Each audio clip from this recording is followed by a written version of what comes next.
أعلن الاتحاد المغربي لكرة القدم أن المنتخب الأول سيواجه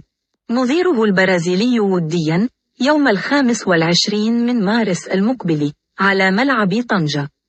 ليتوجه بعدها أسود الأطلس إلى إسبانيا ومواجهة بيرو وديا في 28 من مارس. وأضاف البيان أن مباراة المغرب ضد البرازيل ستقام بالملعب الكبير بطنجة يوم السبت 25 من مارس 2023 في 10:10 مساء بالتوقيت المحلي. وأورد بيان للجامعة المغربية أنه تثمينا لتوهج كرة القدم المغربية وجماهيرها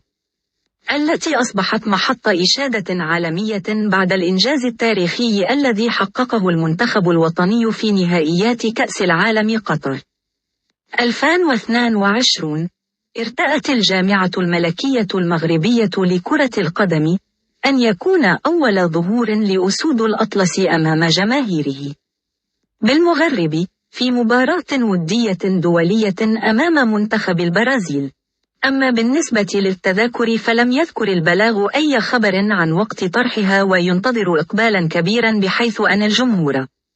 المغربي متعطش لهذه المباراة، وخصوصا بعد مشكلة التذاكر التي عانى منها الجمهور المغربي في كأس العالم بقطر.